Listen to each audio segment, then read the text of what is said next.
Hello and welcome to the 2020 homecoming debate of the Walkie Talkie. I'm your moderator, Shaylin Tripp. Today our participants have agreed to be civilized and respectful in their arguments of whether or not Mr. Spink should get a walkie-talkie at school. Mr. Spink, we should start with you. What are your thoughts? Alright, not very many people know about this, but I've got serious beef with Miss Flasco. It started about 2 years ago. I went into her office. I had an issue to discuss, and she wasn't there. However, there were two students waiting patiently for her, so I decided to have a seat, chat with them a little bit. Turns out these girls wanted to do a fundraiser to benefit Cancer Awareness Month, and they wanted to do donkey basketball. And I thought, donkeys in the school? How cool is that? So I got on the walkie-talkie that was on her desk, and I radioed for her, and there was no reply. So I wanted to help her out. I wanted to lighten her workload, so I just approved it. I said, we are good to go. Bring the donkeys. Turns out that wasn't a great idea.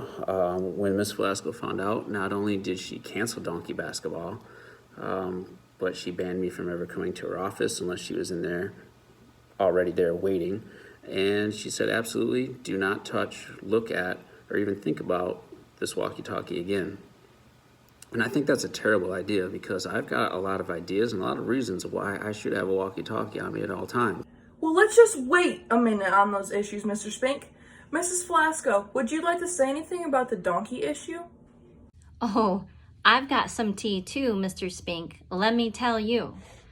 Okay, so let's go back, way back, to the donkey basketball situation. When you helped yourself to my office, I had students waiting for me for leadership permission. You don't have that kind of power around here, and that's what this all comes back to. You're power hungry, and you want the radio so bad because for whatever reason, that is your symbol of power. The donkey basketball, do you know how many people are allergic to donkeys? We have a health risk here. You're not even thinking about things like that. You just think, oh yeah, I'll just say yes so everybody likes me, and then they can be mad at Miss Flasco because she has to be the reasonable one and the realistic one. It didn't, and I didn't cancel donkey basketball because it never existed in the first place. This is what you do. You blame me for spinning when you're the one that spins all the time. Oh, don't worry, I got a whole nother page of all the tea I'm gonna give back to you. Okay, Mrs. Flasco, we will have time to get to that. Mr. Spink, is there any other points you would like to make? For example, hallway congestion. Walking down the hallways, kids are stopping. I'm bumping into kids. It's slow moving. Like we should have walking lanes. Constant flow is what we're going for. So because I'm not allowed to mess with a walkie-talkie, I got my good friend Freddie. He was able to get the walkie-talkie from her when she wasn't looking, and he got the walkie-talkie to me. We went out into the foyer. I stood on some cushions so everyone could see me, and we directed traffic between classes one day, and it was the best flowing passing time we've ever had here at Michigan Center. I don't know if you guys can see this picture here. This picture is of me and my boy Freddie handling business.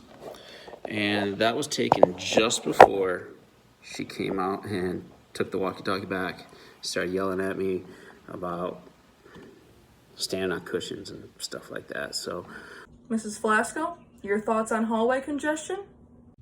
Hallway congestion? I hate to break it to you, but it's like a ghost town here, Spink. Nobody's here. So I don't know what you're talking about with congestion. And then that picture, that is when you manipulated an innocent student to help you be in one of your little conniving little tricks. I was at the ISD working to, ensure our students have what they need and our teachers have what they need. And what are you doing? You're roping Freddie into all your shenanigans. I can't even. And you're taking advantage of a student, which is even furthermore a reason why you should not have a walkie-talkie, because you're irresponsible with it. And you have him sneak into my office and get it. So then he takes the fall for something that you put him up to. I know how you work, Spink. Nope, not happening. And then I quote, borrowed when she wasn't looking. See, you're sneaky. That's what you do. You're not doing anything up front. You're not like asking the right way or for the right reasons. No, you're borrowing when she wasn't looking, and that's a constant theme for you. You make these bad decisions, and then you try to get everybody else to be the fall for you. Thank you, Mrs. Flasco. Mr. Spink, you said you had other reasons? But I've got other reasons to have a walkie-talkie as well. I also borrowed the walkie-talkie one time when she wasn't looking, and I made an announcement to the school that tomorrow was going to be Bring Your Dog to School Day. It was near midterms, people were stressing out, and we just really needed the emotional support of man's best friend. Shortly after I made that announcement, Officer Pohl came down to my room and said that wasn't going to be happening. There's liability issues, and they didn't want to pick up dog poop in the hallway. So, Mrs. Flasco. Do you know how many people are allergic to dogs? And what if a dog bites? Are you going to cover the insurance for when a parent or a student sues us because you let the dogs in the building? Okay. Mr. Spink, please continue. I also thought having a walkie-talkie would be good for when the teachers play hide and seek. Specifically when Mrs. Flasco comes looking for me and Mr. Haynes, typically to tell us something or yell at us about something. We could help each other out and constantly change hiding spots to avoid any kind of issue with her. Oh, I have to flip pages again. And hide and seek? Are you kidding me? Is there a reason why you're not teaching or working? Why do you need a radio for staff hide and seek? I don't understand why this is even happening. Is this something that I didn't know about to begin with? That's a whole nother issue that we're going to have to talk about. Okay, let's get back on track. Mr. Spink, you have the floor. 2 years ago, there was a fire drill, and as the students all came back into class, I noticed there were two kids outside my window doing like this army crawl, like they were skipping class. So I yelled at them out the window, and they jumped up and ran away. If I would have had a walkie-talkie, I could have called Mrs. Flasco and be like, hey, you got some school skippers. But no, I had to walk all the way down to the office, find her. She was on the phone instead of the walkie. And those kids had like a 15-minute head start. So she had to go get on her walking shoes and go through people's backyards trying to track down these kids. Some old guy was like, get off my yard, kind to her. And, you know, if I would have had a walkie-talkie, they wouldn't have had such a head start, and I could have saved her some wet feet that day. Mrs. Flasco, your response? An army crawl out the window after the fire drill? Spink, good God.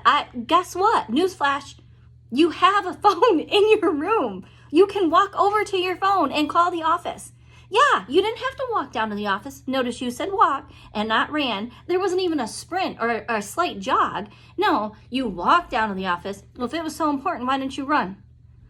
And now that we're talking about my walking shoes or running shoes, I don't even own a pair of tennis shoes, Spink. So like I'm going to change my shoes. You have no idea how many times I've had to run after kids. And I can run okay fast in my heels. Oh, come on, Mrs. Flasco. I'm sure you're fast. I mean, I was going to say pretty fast, but we all know that's not true. Haha, okay, Mrs. Flasco, thank you. Mr. Spink, I believe you said this next point was your most important one. Let's hear it. A walkie-talkie, it's a fashion piece, an accessory, right? I could clip it to my belt right next to my fanny pack that holds my taser. So that way, when I'm having an issue in class, like some kids like, hey, can I turn my work in late? Instead of just tasing them, I can just get on my walkie with Miss Flasco and be like, hey, this kid still doesn't get it.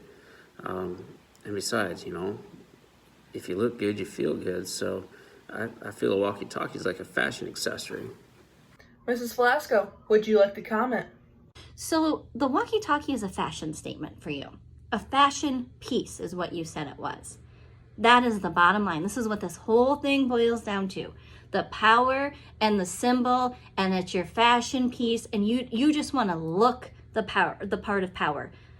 Spink, there's a reason why you are always on walkie-talkie probation, principal sub probation. You cannot have the power. When you have the power, you make bad decisions. We would have had donkeys, we would have had pets, dogs here. Mr. Spink, any last thoughts? The last reason I feel like I should have a walkie-talkie is for when I'm on the roof of the school. Like when I'm trying to take attendance, the roof's the best place to see. I mean, you can see all around. You see who's coming in, who's coming out. I mean, how else do teachers report accurate attendance to the office? I mean, the roof, a walkie, right? Anyway, I should definitely have a walkie, and that's my beef, and that's my tea. Mrs. Velasco, final comments? See, these are all things. This is why it's always, always a no for you. And let's finally, the roof? Really? You're up on the roof taking attendance? I think you've fallen off your rocker, Spink. Okay, thank you from the both of you. Now it is time for the viewers to decide, should Mr. Spink get a walkie-talkie at school? Be sure to click the link on the slideshow to cast your vote.